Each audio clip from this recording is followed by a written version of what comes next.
In this video, I'm going to take this Flogorithm while loop coin collection program and convert it to the Python code. I will go to the source code viewer, and as you can see, it gives you the Python code in this format.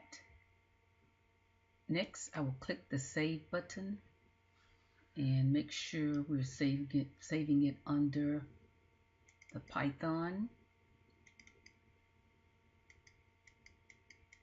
the folder for Python.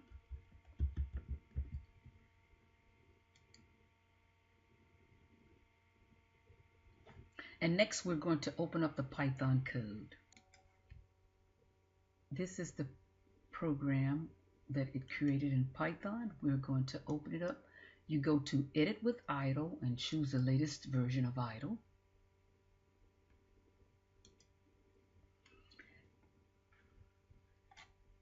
And you'll notice this is where we initialize our variables.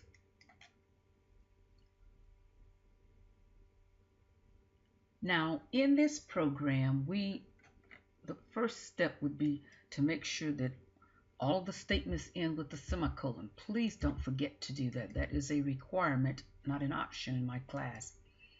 So regular statements, you notice that any statement that has to do with controlling something or is a control structure ends with a colon, not a semicolon.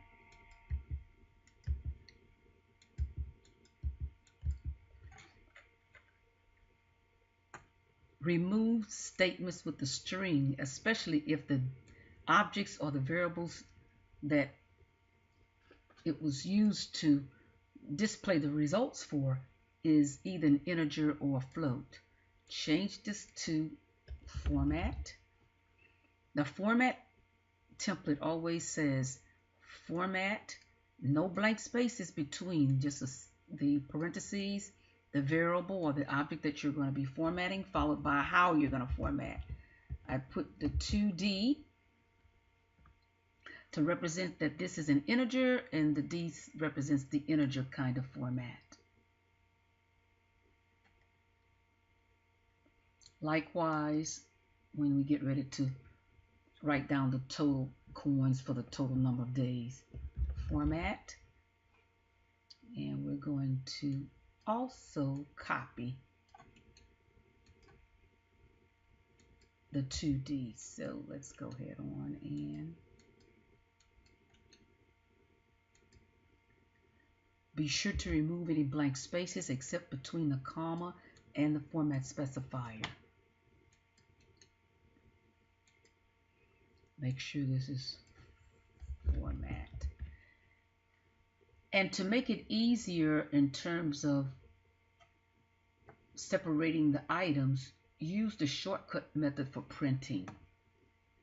Just so that we surround our input and output with these lines, just to separate everything out, I'll go ahead on and add the shortcut way for printing. So I'm going to print that equal symbol 70 times here. And later on we may change it to other values. So wherever you see all the lines displayed, we're going to shortcut that. Likewise we do here. So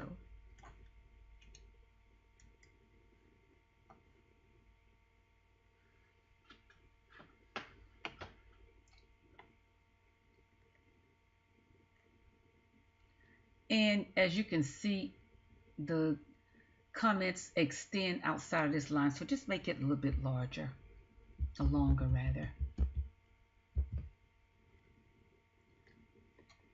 And we may copy this line.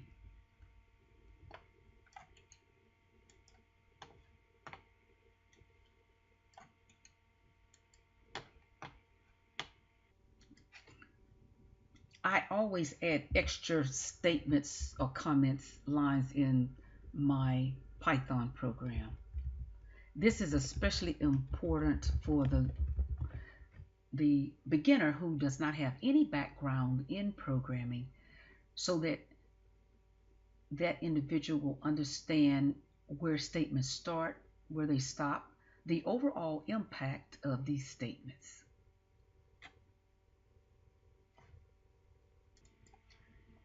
Okay, so let's take a quick look at the entire conversion of this program, collecting coins for so many days. And notice that all the statements under the while loop are indented 4 places. That is to let the program know that when this condition is true, all of these indented statements will be executed using the while loop. And remember, we have to subtract the last iteration or pass. That's the one that terminates the program. It goes more than the ending value, and then of course we go back out and we subtract one, the last iteration, so that our total will be accurate. So please pay close attention to indentions, making sure that you end while loops and for loops with a colon, not a semicolon. Get into the habit of ending statements with semicolons simply because many other powerful programming languages such as Java, C#, C++ do end with a semicolon.